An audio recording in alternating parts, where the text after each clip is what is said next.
Bonjour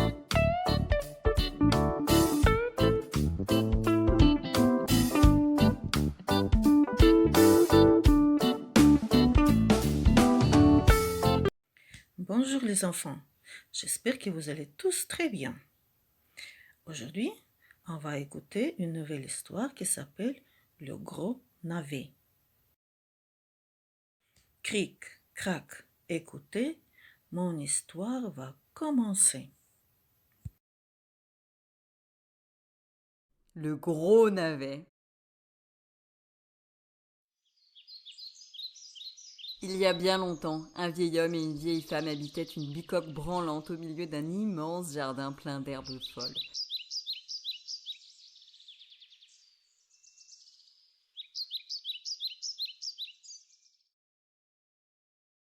Le vieil homme et la vieille femme avaient 6 canaris jaunes, 5 oies blanches, 4 poules tachetées, 3 chats noirs, 2 cochons ventrus et une grande vache brune. Un beau matin de mars, la vieille femme s'assit sur son lit, sentit la tiédeur du printemps et dit « Le moment est venu de semer !»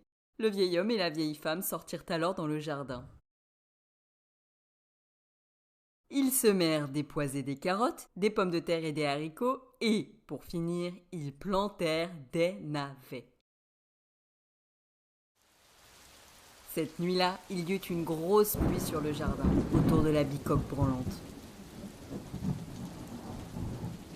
Le vieil homme et la vieille femme sourirent dans leur sommeil. La pluie allait faire germer les graines, qui donneraient de beaux légumes bien tendres. Le printemps passa et le soleil de l'été fit mûrir les plantes. Le vieil homme et la vieille femme récoltèrent leurs carottes et leurs pommes de terre, leurs pois et leurs haricots, et aussi leurs navets. À la fin de la rangée, il restait un navet. Un navet qui paraissait très grand. Un navet qui paraissait géant. Un beau matin de septembre, le vieil homme s'assit sur son lit, sentit la fraîcheur de l'automne et dit « Le moment est venu de déterrer ce navet !» Et il sortit. Le vieil homme tira sur le navet. Il le secoua tantôt à petits coups, tantôt violemment. Il s'arc-bouta de toutes ses forces, mais le navet ne bougea pas. Alors le vieil homme s'en alla chercher la vieille femme.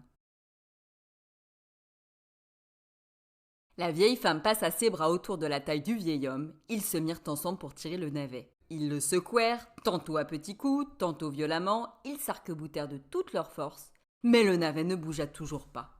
Alors la vieille femme s'en alla chercher la grande vache brune.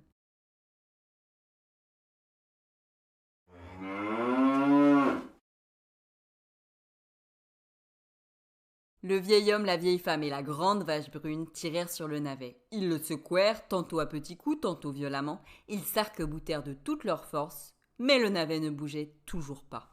Alors le vieil homme s'essuya le front et s'en alla chercher les 2 cochons ventrus.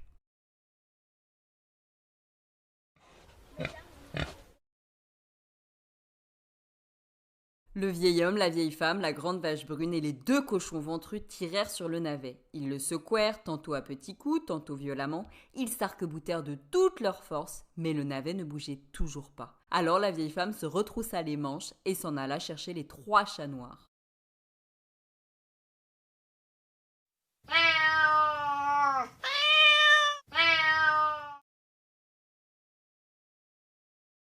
Le vieil homme, la vieille femme, la grande vache brune, les 2 cochons ventrus et les 3 chats noirs tirèrent sur le navet. Ils le secouèrent tantôt à petits coups, tantôt violemment. Ils s'arc-boutèrent de toutes leurs forces, mais le navet ne bougeait toujours pas. Alors l'un des chats agita la queue et s'en alla chercher les 4 poules tachetées.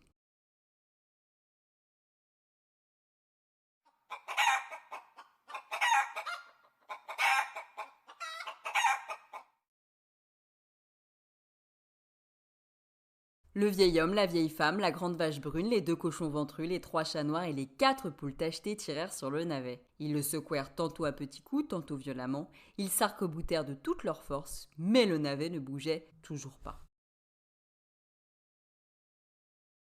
Alors une des poules secoua ses plumes et s'en alla chercher les 5 oies blanches. Le vieil homme, la vieille femme, la grande vache brune, les 2 cochons ventrus, les 3 chats noirs, les 4 poules tachetées et les 5 oies blanches tirèrent sur le navet. Ils le secouèrent tantôt à petits coups, tantôt violemment. Ils s'arc-boutèrent de toute leur force, mais le navet ne bougeait toujours pas. Alors une des oies inclina la tête et s'en alla chercher les 6 canaris jaunes. Le vieil homme, la vieille femme, la grande vache brune, les 2 cochons ventrus, les 3 chats noirs, les 4 poules tachetées, les 5 oies blanches et les 6 canaris jaunes tirèrent sur le navet. Ils le secouèrent tantôt à petits coups, tantôt violemment, mais le navet ne bougeait toujours pas. Le vieil homme se gratta la tête.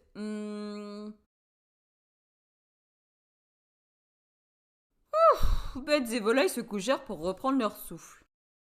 La vieille femme eut soudain une idée. La vieille femme alla à la cuisine et plaça un morceau de fromage devant un trou de souris. Une petite souris affamée ne tarda pas à montrer le bout de son museau. La vieille femme s'en saisit et l'emporta au potager. Le vieil homme, la vieille femme, la grande vache brune, les 2 cochons ventrus, les 3 chats noirs, les 4 poules tachetées, les 5 oies blanches, les 6 canaris jaunes et la petite souris affamée tirèrent sur le navet. Ils le secouèrent tantôt à petits coups, tantôt violemment. Ils s'arc-boutèrent de toute leur force. Pan! Le navet géant jaillit du sol et tous tombèrent à la renverse. Les canaris sur la souris, les oies sur les canaris, les poules sur les oies, les chats sur les poules, les cochons sur les chats, la vache sur les cochons, la vieille femme sur la vache et le vieil homme sur la vieille femme. Et, toujours étendus par terre, ils éclatèrent de rire.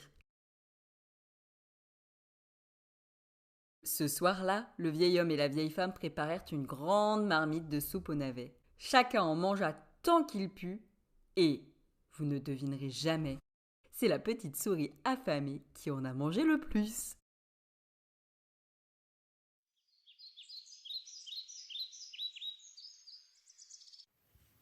Voilà, l'histoire est terminée. As-tu bien écouté? Dis-moi, qu'est-ce que les paysans découvrent dans leur jardin? Tu me diras après. À bientôt!